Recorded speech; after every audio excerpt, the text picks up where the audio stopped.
ദൈവം ഉറങ്ങുന്നില്ല. 121 സങ്കീർത്തനം 1 മുതൽ 8 വരെ. ധ്യാനത്തിനായിട്ട് 4-ാം വാക്യം. ഇസ്രായേലിൻ്റെ പരിപാലകൻ മയങ്ങുകയില്ല, ഉറങ്ങുകയുമില്ല. തുർക്കി സുൽത്താൻ്റെ അരമനയുടെ വാതിക്കൽ ഒരു പാവപ്പെട്ട സ്ത്രീ ചെന്നു. സുൽത്താനെ ഒന്ന് മുഖം കാണിക്കാൻ അനുവദിക്കണമെന്ന് സേവകരോട് അവർ അപേക്ഷിച്ചു. അവർ സുൽത്താൻ്റെ അടുക്കിലേക്ക് ആനയിക്കപ്പെട്ടു. നിങ്ങൾക്ക് എന്തു വേണം, പറയൂ, സുൽത്താൻ ചോദിച്ചു. തിരുമേനി, ഞാൻ ഉറങ്ങിപ്പോയപ്പോൾ എനിക്കുണ്ടായിരുന്ന സകലവും കള്ളന്മാർ മോഷ്ടിച്ച് കൊണ്ടുപോയി.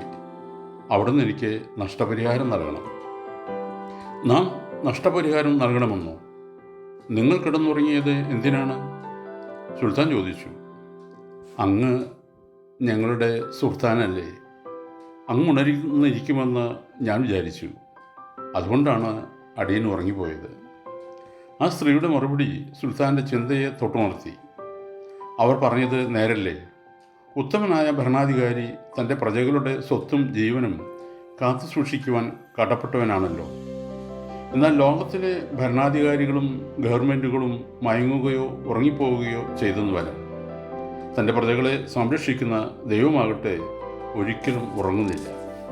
ഇന്നത്തെ ധ്യാനഭാഗത്തിൽ പറയുന്നത് പോലെ ഇസ്രായേലിൻ്റെ പരിപാലകൻ മയങ്ങുന്നില്ല, ഉറങ്ങുന്നുമില്ല.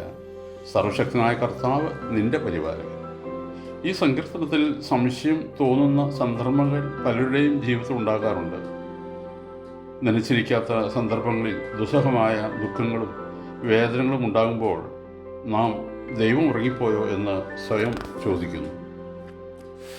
മുൻവിധിയാകുന്ന ചോരൻ എൻ്റെ ജീവിത പങ്കാളിയെ അപഹരിച്ചത് എന്തുകൊണ്ടെന്ന് ചിലർ.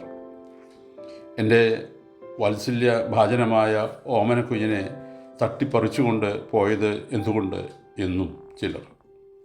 എന്നിങ്ങനെയുള്ള ദുരൂഹങ്ങളായ ചിന്തകൾ നമ്മുടെ ഹൃദയത്തിൽ കൂടി കടന്നു പോകുന്നു.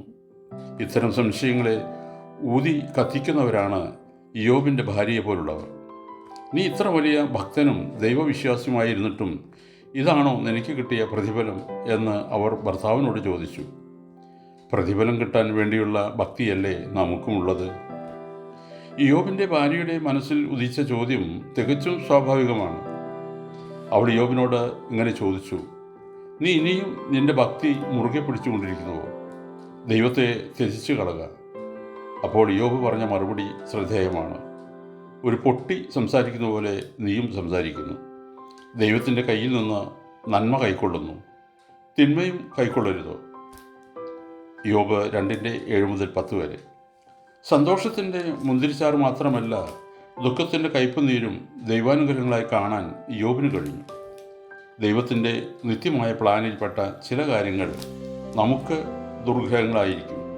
എങ്കിലും ബാർക്ലേ എന്ന ഗ്രന്ഥകാരൻ പറയുന്ന പോലെ, മകനെ, മകളെ, നിന്റെ ദുഃഖത്തിൽ ഞാൻ പങ്കുചേരുന്നു എന്ന് പറയുന്ന ദൈവത്തിൻ്റെ നേരിയ സ്വരം നമ്മുടെ കാതുകളിൽ മുഴങ്ങും. ഈ ശബ്ദം ശ്രദ്ധിക്കുന്നവർക്ക് മനുഷ്യൻ്റെ ധാരണാശക്തിക്ക് അതീതമായ സമാധാനം ലഭിക്കും. ഓർക്കണമേ, ആത്മവിശ്വാസം നഷ്ടപ്പെട്ടാൽ അധപ്പതനത്തിൻ്റെ വക്കിൽ എത്തും. മർക്കോസ് എഴുതിയ സുവിശേഷം 4:39. അവൻ എഴുന്നേറ്റു കാറ്റിനെ ശാസിച്ചു, കടലിനോട് അനങ്ങാതിരിക്കുക, അടങ്ങുക എന്ന് പറഞ്ഞു. കാറ്റമർന്നു, വലിയ ശാന്തതയുണ്ടായി.